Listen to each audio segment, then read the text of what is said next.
So we're going to be showing some knife skills, and I have Matthew here who's kindly agreed to show us how he cuts fruit. I've never cut a fruit before, so we're going to see how good his technique is and what he does. What would you normally be doing?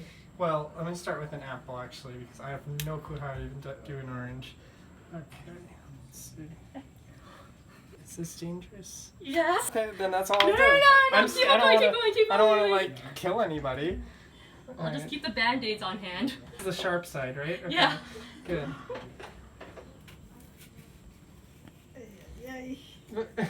Everyone's making me so nervous. No, you're doing good. Okay, I'll make a bigger cut. So when you eat an apple, how you cut your apple? I eat my apples in my hand. I don't use knives. Oh, you don't cut apples. Yeah. There, that's a real cut. That's good. The slices are good. I'm keeping my fingers away from the sharp part of the knife. That's what matters, right? That's the most important thing. I'm really happy that you're agreeing to do this. I feel good about this because I'm not cutting any fingers. There's no blood. It's true. These are important things. This is what I was mainly concerned about. You're doing well. Thank You're you. getting like nice even slices, and I think with just holding the knife a little carefully, then you will definitely do this that's half. really quickly.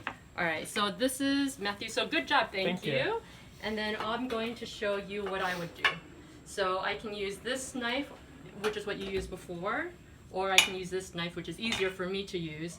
But let's start with keeping the apple down with a flat surface so that things are not rolling around.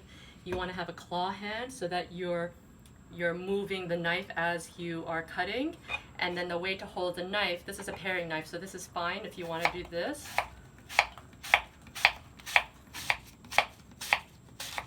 And then I have these slices as well.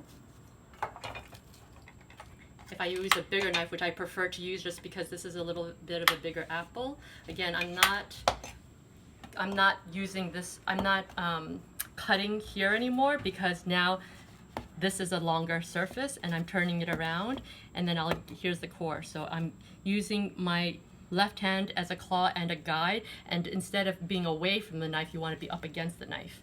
And my right hand is what's holding the knife. I have a thumb on one side, my fingers on the other, and I have my third finger choked up against the handle. So some people hold it back here, some people put their finger up there, but the best way to do it is having the most control. So again, claw hand here.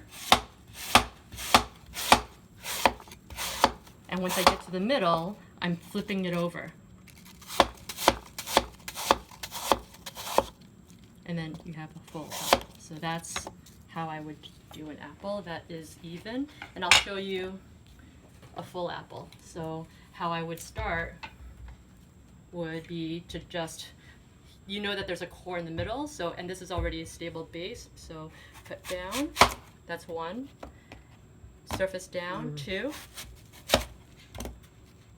flip it, 3, 4.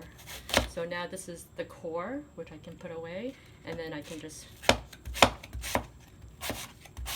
slice as I have before. So that's apples.